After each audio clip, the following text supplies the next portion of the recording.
एक बार अपने सास को आप भरपूर सम्मान लुटा कर देखो, सास आपको गले न लगा ले तो मुझे कहना। एक बार अपनी बहू को भरपूर प्यार दे के देखो, जितना आप अपनी बेटी को देते थे, एक बार अपनी बहू को इतना प्यार दे के देखो, बहू आपके लिए जान न लुटा दे तो मुझे कहना। दुनिया में कोई बहू अपनी सास ससुर से अलग होना नहीं चाहती। दुनिया में कोई बहू अपने सास ससुर से अलग होना नहीं चाहती। बस हमारा स्वभाव, नेचर ये सब बिगड़ते हैं और घर में तनाव बढ़ता है। तो घर में पहली आदत डाल लो, जिंदगी में पहली आदत डाल लो, अपने नेचर में पहली आदत डाल लो, कभी किसी की कमियां। एक आदमी घर से बाहर निकला, जैसे ही बाहर निकला उसे बाहर निकलते ही गुलाब का फूल मिला। आदमी ने गुलाब के फूल को देखा और देख कर कहा, भी गुलाब के फूल तुम हो तो बहुत अच्छे, बड़े खूबसूरत हो, पर तुझ में कमी है। क्या कमी है बताओ तो? गुलाब के फूल में कांटे हैं। आदमी और आगे बढ़ा और आगे बढ़ते ही उसे कोयल मिली। आदमी ने कोयल से कहा, भी कोयल कोयल कोयल कोयल, तेरी आवाज तो कू कू कू कू बड़ी मीठी है, पर तुझ में एक कमी है। क्या कमी है? जोर से बोलो, पीछे वाले भी बोलो। खाली है। आदमी और आगे बढ़ा, आगे उसे सागर मिला। आदमी ने सागर से कहा, सागर सागर तुम हो तो बहुत बड़े, पर तुझ में भी एक कमी है। क्या कमी है? खारा है। गुलाब का फूल मिला तो आदमी ने कहा, गुलाब के फूल में क्या कमी है? कांटे हैं। कोयल में क्या कमी है? काली है। सागर में क्या कमी है? खारा है। सबकी कमियां निकालने का ठेका आपने ले रखा है। अभी मैं कहूंगा ललित रूप में क्या कमी है तो आप कहेंगे काले हैं। कमियां निकालने की आदत पड़ी है, ठीक करो अपने नेचर को।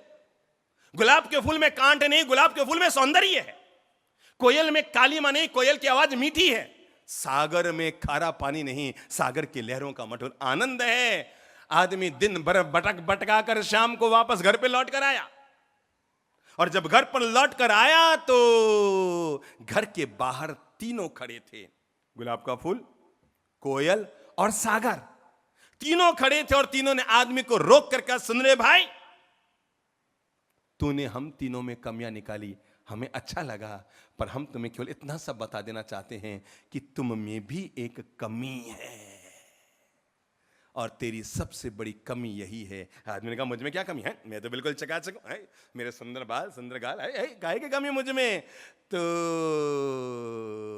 तीनों ने मिलकर कहा, आदमी तेरी एक सबसे बड़ी कमी है कि तू हमेशा दूसरों की कमियां ही देखता है।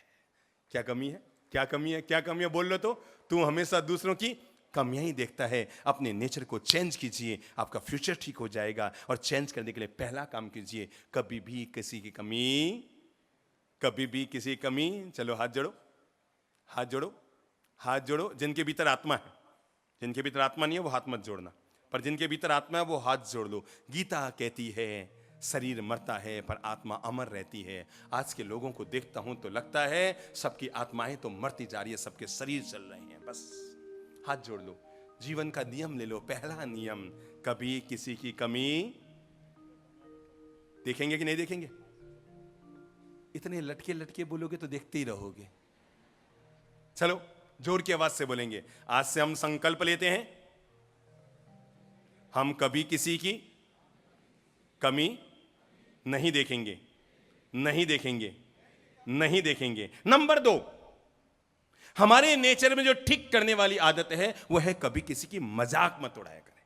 ये हमारा नेचर है। हम जब भी किसी से मिलते हैं एक दूसरे के मजाक उड़ाते रहते हैं, एक दूसरे के लिए टिप्पणी करते रहते हैं, एक दूसरे के लिए आलोचना करते रहते हैं, एक दूसरे के लिए हंसी करते रहते हैं। आप नहीं जानते, आप तो हंसी हंसी में बोल गए, पर सामने वाले का दिल कितना दुखा है आपको पता है? 4 लोगों के बीच आप बड़े थे, वो आपके लिए कुछ बोल ना पाया है? आप उम्र में बड़े थे, आप अमीर थे, आप समाज में थोड़े वरिष्ठ आदमी हैं, आपने उसकी हंसी उड़ाई, आपको नहीं पता कि वो बोल नहीं पाया, पर दिल में कितनी चुभी है आपको नहीं मालूम। कभी भी किसी की हंसी मत उड़ाइए, कभी किसी के मजाक मत उड़ाइए, कभी किसी के लिए इस तरह के शब्दों का प्रयोग मत कीजिए कि उसके दिल में जाकर वो तीर का काम करे। अगर दे सकते हैं तो किसी को गुलाब का फूल दो, पर अपने नेचर को ठीक करो, क्योंकि हम सब लोगों की आदत है। मैं अभी की बात बताऊं, जब हम जोधपुर से रवाना होने वाले थे, राजसमंद से 3 परिवार, 3 दोस्त आए हुए थे हमारे यहाँ। तीनों के पत्नियां थी, तीनों के पति भी थे। मैंने बात बात में, हमारी एक आदत है, हम जब भी बोलते हैं पॉजिटिव बोलते हैं, ना हम नेगेटिव बोलते हैं, ना हम नेगेटिव काम करते हैं। हमारी एक आदत रही है, जीवन का सबसे बड़ा अगर कोई धर्म है, आप मंदिर जाएं तो ठीक, न जाए तो कोई दिक्कत नहीं, सामायिक करें तो ठीक, न करें तो कोई दिक्कत नहीं, पूजा कर लें तो बहुत अच्छी बात, न कर पाए तो माफ। लेकिन एक काम जरूर कीजिए, और वो है अपने आप को हमेशा पॉजिटिव रखिए, अपने आप को हमेशा अच्छे विचारों का मालिक रखिए, कभी किसी के लिए गलत मत सोचिए। आप ये धर्म जरूर कीजिए, कभी भी किसी के लिए गलत सोचने का पाप मत कीजिए। आप नहीं जानते कि ऐसा करके आप दूसरों के दिल को कितना पीड़ा पहुंचा देते हैं, दूसरे के दिल को कितनी ठेस पहुंचा देते हैं। वो तीनों बैठे थे, मेरी आदत है मैं हमेशा मिठास से प्रेम से बोलता हूं, मुझे चंद्रप्रभु महाराज कहते भी हैं आप तो दोनों हाथ में लड्डू रखते हो। मेरी आदत है मैं दोनों हाथ में लड्डू ही रखता हूं। क्यों भाई, लड्डू क्यों ना रखें, क्यों अपन काला नमक रखें कि किसी के मुंह में दे तो मुंह और खारा हो जाए, लड्डू ही रखना ठीक है ना। तो बात ही बात में मैंने उन तीनों भाइयों से कहा, मैंने कहा भाई लोगों, आप लोगों की धर्मपत्नियां बहुत अच्छी है, सीधी है, देवी महिला है। क्या कहा मैंने? देवी महिला है। मेरा कहना था देवी महिला है कि तीनों बोल पड़े, अरे बाप जी आपको क्या मालूम, ये देवियां तो है, एक दुर्गा है, एक चामुंडा है, एक काली है, आपको नहीं पता। मैंने कहा यार कैसे पति लोग हैं, एक मैं दूसरा आदमी हूं तो भी उनके लिए पॉजिटिव बोल रहा हूं, और वो सीधा बोल पड़े। अभी की बात है, 3 महीना पहले की बात, अरे बाप जी आपको क्या पता, ये एक चामुंडा है, एक काली है, एक दुर्गा है। मैंने कहा छोड़ो यार, बात बढ़ाऊंगा तो फिर बात बिगड़ेगी। मैंने झट से दूसरी बात मोड़ दी और बात को चेंज कर दी। जब भी मुझे लगता है ना कोई बात नेगेटिव परिणाम आ जाए तो मैं कहता हूं ठीक है बात खत्म, आप वही करो जो सोच के आए, बस खत्म, शुरू कर दो। बात को हमेशा पॉजिटिव रखो, नेगेटिव मत बनाओ। तो जब रवाना होने लगे तो मैंने सोचा थोड़ा माहौल चेंज कर दूं। तो मैंने रवाना होते हुए कहा, बहनों आपके पति लोग बहुत अच्छे हैं, देव हैं, देव बिल्कुल देव। तो तीनों बोल पड़ी, हैं बाप जी आपको देव लगते हैं, ये नागराज है नागराज। मैं सोचने लगा कैसी जिंदगी है, एक को पत्नियां